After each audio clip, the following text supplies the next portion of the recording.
Hello everyone. चलिए आज circle theorem का सबसे फर्स्ट थ्योरम और इम्पॉर्टेंट थ्योरम डिस्कस करेंगे आज। तो the theorem says that the angle subtended bye an arc at the centre is double the angle subtended bye it at any point on the remaining part of the circle.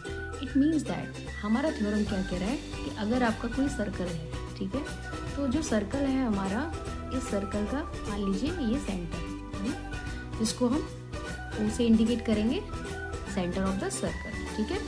तो इसमें क्या given है कि किसी arc, कोई भी arc circle का, कि जो एंगल, जैसे मान लीजिए कि मेरे पास ये आर्क, इस सर्कल पर मैंने ये आर्क लिए, मान लीजिए मैंने A और B पॉइंट से इंडिकेट किए ये आर्क, ठीक है। A और B क्या है, मेरा आर्क है, ठीक है। तो इस आर्क से बनने वाला एंगल, ठीक है, the angle subtended bye an arc at the centre, in arc से जो एंगल आपका सेंटर पे फॉर्म हो रहा है, फॉर सपोज मेरा ये एंगल सेंटर पे फॉर्म हो रहा है, ठीक है।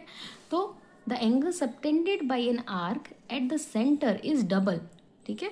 आपका ये जो सेंटर पे एंगल फॉर्म हो रहा है, ये एंगल क्या होगा, डबल होगा। दैट मीन्स कि मैंने इसको इंडिकेट किया, लेट सपोज कि ये एंगल डबल है, दैट मीन्स मैंने इसको इंडिकेट किया 2 थीटा से, ठीक है। इस आर्क के द्वारा ये जो एंगल सेंटर पे फॉर्म हो रहा है, ये डबल होगा इस आर्क से किसी भी सर्कल के किसी भी part, remaining part of the circle. मान लीजिए कि सर्कमफेरेंस पे ये जो एंगल है, इस ए बी आर्क के थ्रू ये जो एंगल बन रहा है, फॉर सपोज मैंने कहा थीटा एंगल बन रहा है, ठीक है। तो इस सर्कल के इस ए बी आर्क के थ्रू ये जो इसके सर्कमफेरेंस पे जो एंगल फॉर्म हो रहा है, तो मैंने मान लिया कि ये एंगल थीटा है, ठीक है। तो इस ए बी कॉर्ड, इस ए बी आर्क से आपका ये जो सेंटर पे एंगल फॉर्म होगा, ये किसके बराबर होगा, आपका इस एंगल के 2 टाइम्स के बराबर, ठीक है।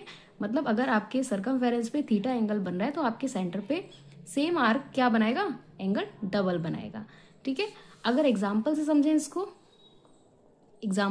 इसको, तो एग्जाम्पल ये है कि आपके अगर किसी भी सर्कल पर क्वेश्चन में अगर पूछा जाएगा तो कैसे पूछा जाएगा कि मान लीजिए कि आपका ये सर्कल का सेंटर है और आपका एक आर्क है, दैट इज ए बी, ठीक है।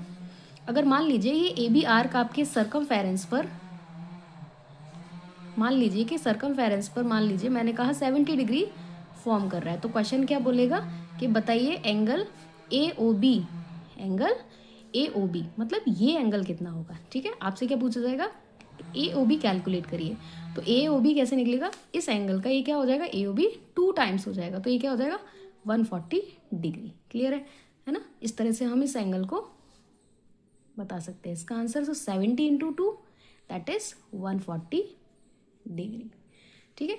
इस तरह से हम इसको कैलकुलेट